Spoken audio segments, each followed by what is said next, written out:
Bismillahirrahmanirrahim. Assalamualaikum warahmatullahi wabarakatuh.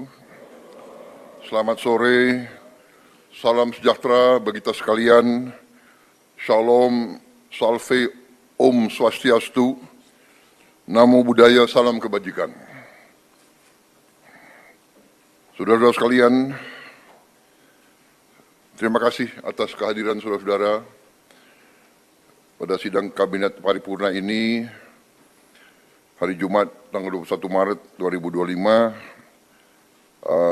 kita adakan sidang Kabinet Paripurna sebagai persiapan menghadapi Idul Fitri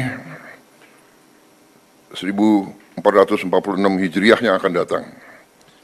Yang saya hormati Wakil Presiden Saudara Gibran Rakabuming Raka, para Menteri Koordinator, para Menteri, para Kepala Badan, Jaksa Agung, Kepala BIN, Kapolri, Panglima TNI, Ketua Dewan Ekonomi Nasional, Gubernur Bank Indonesia yang saya hormati, Ketua OJK, Ketua LPS yang saya hormati, yang kita undang hadir di sini. Tentunya kita sebagai insan yang bertakwa tidak henti-hentinya memanjatkan puji syukur kehadirat Tuhan Maha Kuasa, Tuhan Maha Besar. Bagi umat Islam Allah Subhanahu wa taala, kita masih diberi kesehatan, kekuatan sehingga kita hadir di sidang Kabinet Paripurna ini dalam keadaan sehat walafiat. Saudara-saudara sekalian, sore hari ini kita berkumpul untuk membahas persiapan menghadapi Idul Fitri yang akan datang. Kita akan melihat kondisi nyata yang kita hadapi dalam 10 hari terakhir bulan Ramadan ini. Sidang kabinet kita yang terakhir berada pada bulan Januari yang lalu, dan banyak hal yang sudah kita laksanakan semenjak sidang kabinet paripurna tersebut.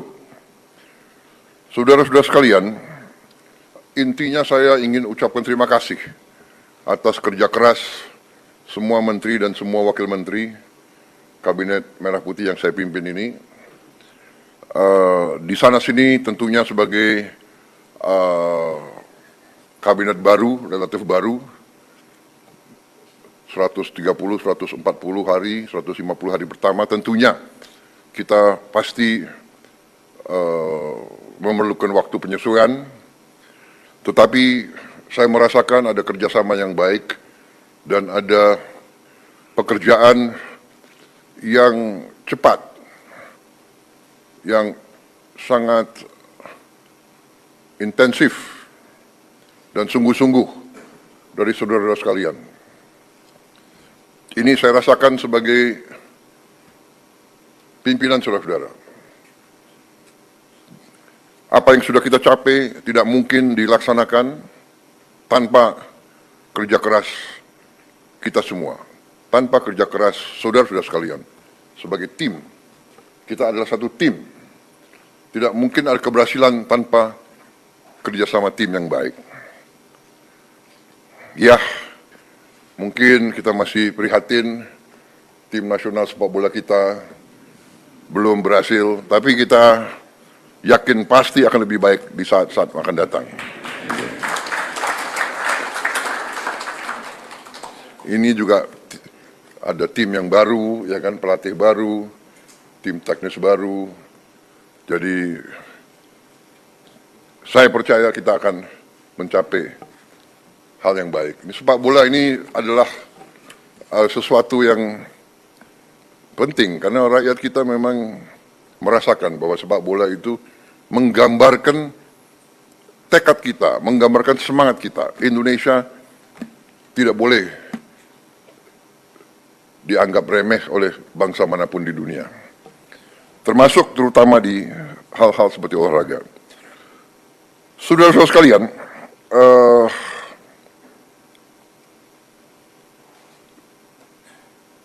banyak sekali yang sudah kita laksanakan semenjak sidang kabinet yang lalu. Mungkin karena banyaknya inisiatif kita, banyaknya terobosan kita, banyaknya kebijakan kita, mungkin narasi ke rakyat mungkin kurang sempurna, kurang intensif. Ya, ini saya kira perlu kita perbaiki komunikasi kita kepada rakyat. Ya, saya juga terus terang aja sangat terkesan dengan banyaknya kebijakan yang bisa kita keluarkan dalam waktu singkat. Dan ini karena kerja keras para menteri, para wakil menteri, para kepala badan. Saudara-saudara, salah satu yang utama yang harus saya sampaikan adalah bahwa di saat bulan-bulan ini, apalagi menjelang Ramadan dan Idul Fitri, kondisi pangan kita aman, kondisi pangan kita cukup terkendali. Saudara-saudara, ini jangan dianggap hal yang ringan. Kita negara keempat terbesar di dunia. Jumlah penduduk kita sangat besar. Dan bertahun-tahun kita selalu khawatir dengan keamanan pangan kita. Kita selalu khawatir kita harus import. Alhamdulillah tahun ini produksinya sangat baik dan saya monitor harga-harga sampai hari ini terkendali. Mungkin harga cabai rawit yang agak naik beberapa saat yang lalu, mungkin sekarang sudah mulai turun ya. Tapi saran saya jangan terlalu banyak makan terlalu pedas.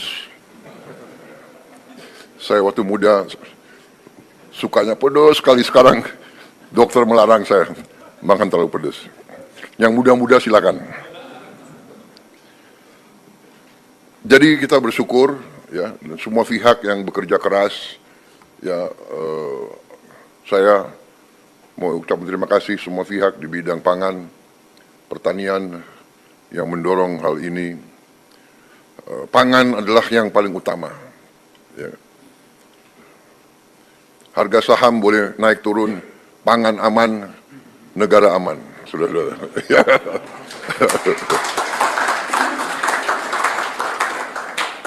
Saya lihat yang stres harga saham turun hanya beberapa orang di antara kalian.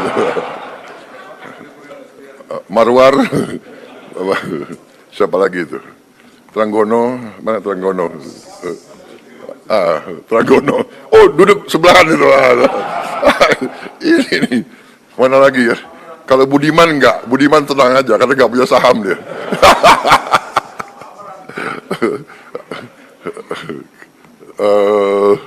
Siapa lagi ya? Amran. Enggak, dia enggak main saham dia. Dia enggak main saham. Siapa lagi ini? Rosan udah botak jadi enggak apa-apa dia.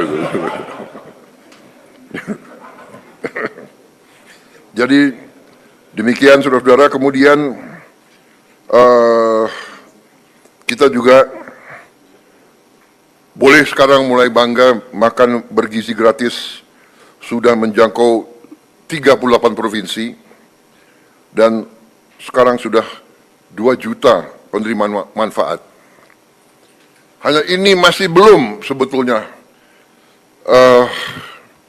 memuaskan saya, tapi saya mengerti Kepala Badan Gizi Nasional sudah bekerja dengan seluruh jajarannya. Ini sudah paling cepat yang kita bisa laksanakan. Dalam Januari, Februari, Maret, dalam 3 bulan mencapai 3 juta penerima manfaat. Hanya masalahnya kalau saya datang ke suatu desa atau suatu tempat, orang tua yang nanya, Pak, kami di sini belum terima makan bergizi. Jadi ini sesuatu yang mengusik hati saya. Mereka dengar di desa sebelah sudah, dia dengar di sekolah sebelah sudah, dia belum bisa. Saya sampaikan, Bu, kita berusaha sekeras tenaga, tapi kita tidak mungkin seketika, negara kita sangat besar. Mohon sabar. Tapi saya minta ya, Kepala BGN dengan semua jajaran berpikir inovatif, kreatif, bagaimana kalau bisa kita percepat? Apa pakai sistem hibrida atau bagaimana? Ya, karena kasihan rakyat kita sangat membutuhkan dan mengharapkan. Tapi terima kasih, apapun terjadi ini suatu prestasi yang luar biasa. Saya terima surat-surat dari pimpinan-pimpinan dunia. Mereka bahkan mau belajar dari kita. Banyak kunjungan dari pimpinan-pimpinan negara lain, mereka bilang salah satu yang mereka ingin belajar dari kita adalah makan bergizi. Padahal kita baru mulai. Ya, mereka menganggap bahwa kita salah satu yang paling serius dan paling besar usaha kita menangani ini. Kemudian salah satu yang luar biasa juga, kita berani meluncurkan Badan Pengelola Investasi Danantara Indonesia. Konsolidasi semua kekuatan ekonomi yang dimiliki pemerintah Indonesia, semua dana, semua aset BUMN, kita konsolidasikan, kita ingin mengelola dengan sebaik-baiknya, setransparansi mungkin, dengan akuntabilitas yang sangat tinggi. Saya beri petunjuk kepada pimpinan Danantara, kalau perlu keputusan-keputusan itu diambil secara hati-hati, dan kalau perlu tidak perlu terlalu cepat. Ini adalah kekayaan anak dan cucu kita, harus dijaga dengan baik. Dan untuk itu saya minta pengawasan, oversight,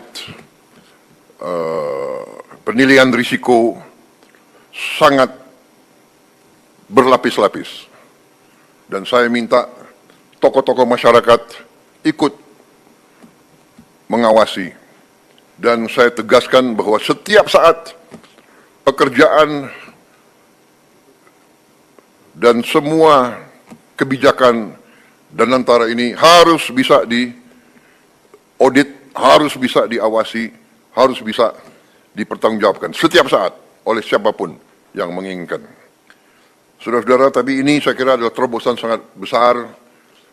Dengan demikian, saya yakin manajemen semua aset di bawah Danantara akan lebih baik, karena kita akan pakai manajemen yang berstandar internasional.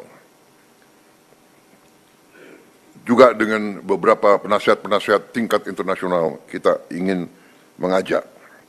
Saya juga melihat bahwa kita sudah mulai meluncurkan program cek kesehatan gratis untuk setiap warga negara. Ini sudah mulai di roll out dan sudah berjalan. Saya kira ini juga salah satu terobosan saya kira di dunia, saya kira ya, Menteri Kesehatan ya. Tidak semua negara punya program seperti ini. Kemudian kita juga mengeluarkan peraturan pemerintah nomor 8 tahun 2025, yaitu kewajiban menyimpan devisa hasil ekspor, sumber daya alam di dalam negeri bagi semua perusahaan yang menerima kredit dari bank pemerintah dan yang menggunakan aset milik negara bersifat HGU atau HTI atau hak pakai. Itu adalah aset negara. Dia terima, dia manfaatkan aset negara, dia terima kredit, dia wajib hasil usahanya harus disetor di Republik Indonesia.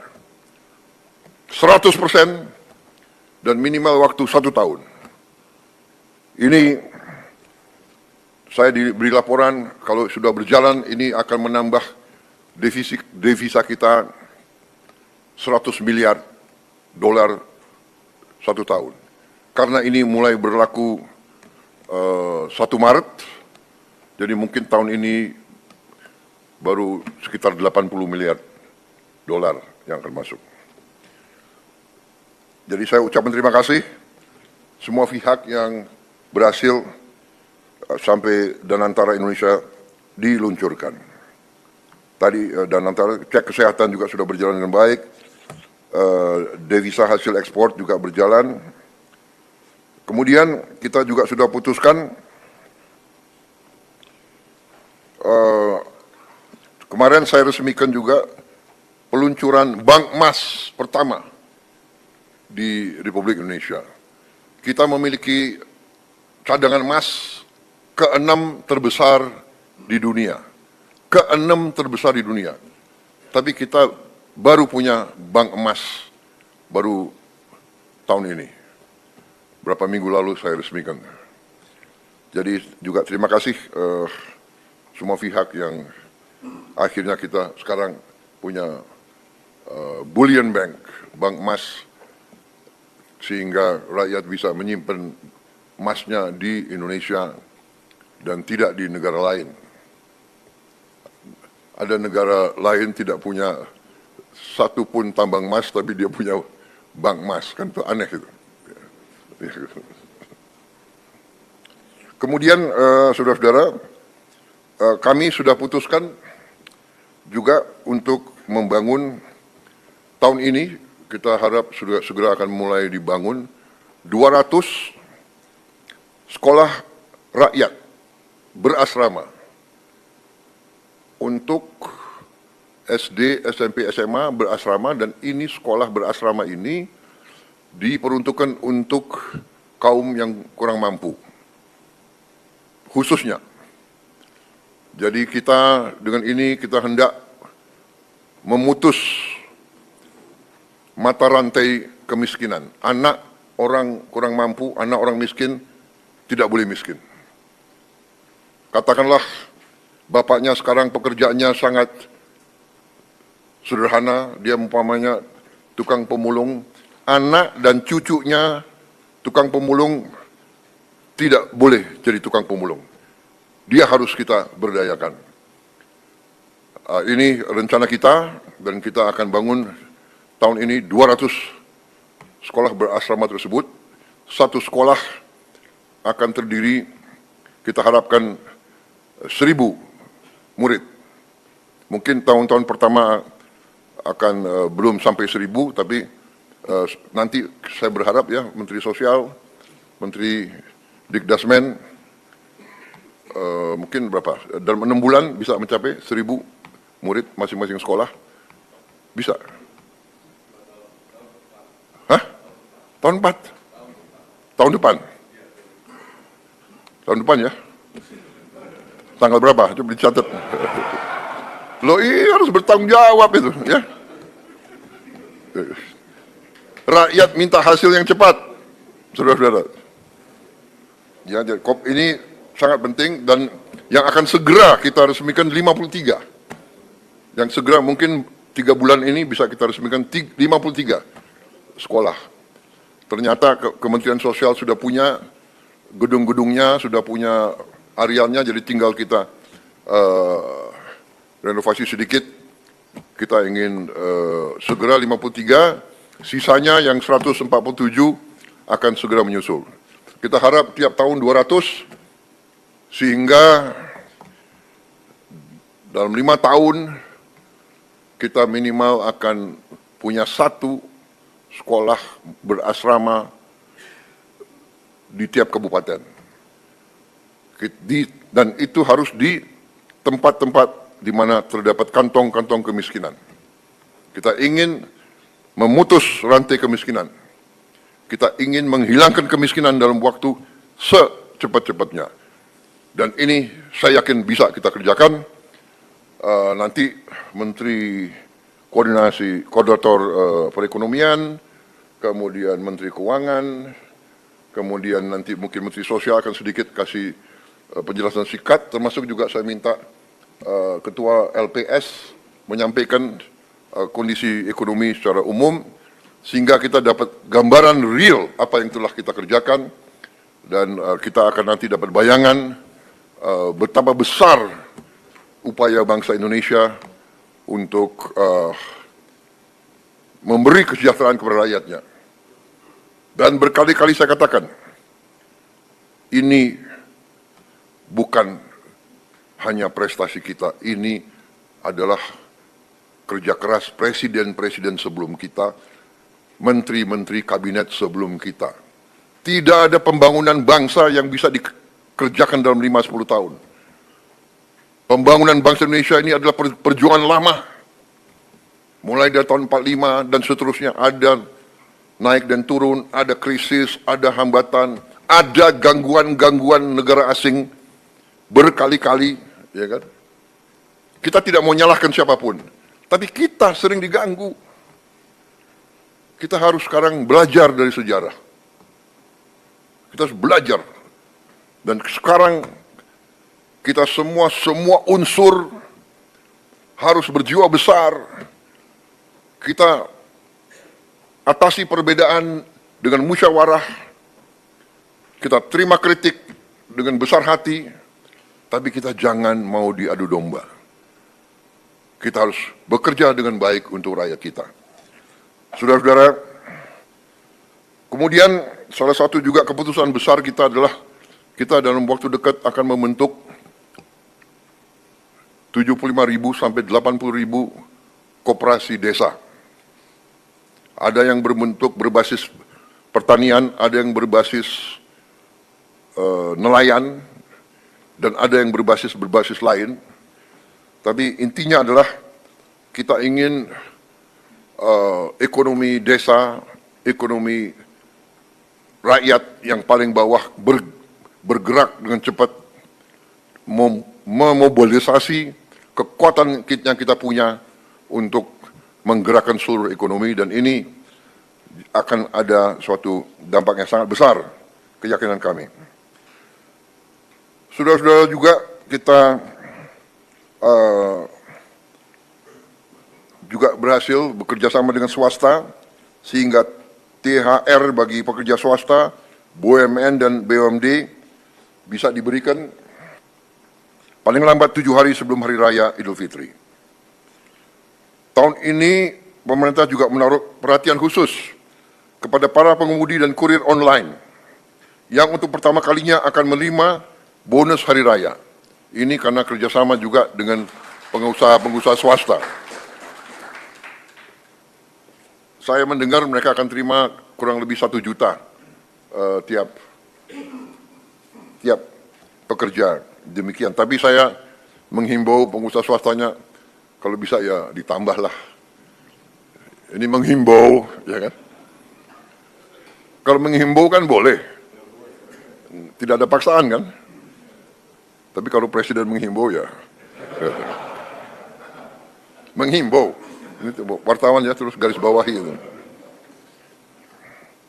Karena pengusaha harus tahu, kalau masa yang bagus dia untung, ya dia juga harus memperhatikan para pekerjanya, ya kan? Justru para pekerja ini yang memberi keuntungan bagi dia. Juga THR dan gaji ke-13 bagi 9,4 juta aparatur negara. Ini sudah kita umumkan. Saudara-saudara, juga untuk membantu masyarakat, kita berhasil untuk menurunkan harga tiket pesawat dalam negeri mencapai 13% penurunan. Ini berlaku untuk periode penerbangan 24 Maret 2025 sampai 7 April 2025.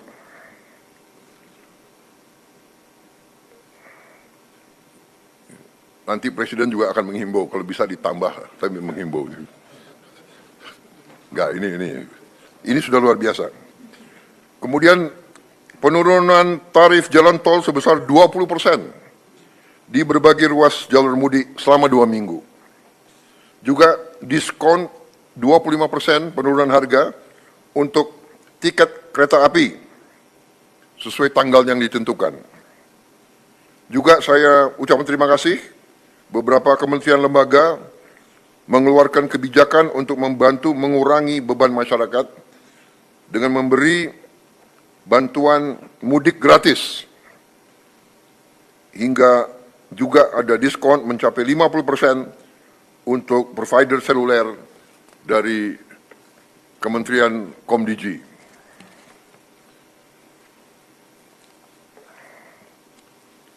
Saya kira dengan demikian persiapan mudik saya harap benar-benar disiapkan dengan baik, kemudian alur lalu lintas dijamin harus berjalan lancar melalui jalur darat, kereta api, udara, dan laut. Tentunya Menteri Perhubungan yang akan leading dalam pengendalian dan koordinasi hal ini semua. Menteri Perdagangan memantau terus ketersediaan bahan pangan dan harga bahan pokok. Juga kita antisipasi bahwa di sektor pariwisata ini juga akan meningkat dan perlu antisipasi dari Menteri Pariwisata hal-hal yang harus disiapkan.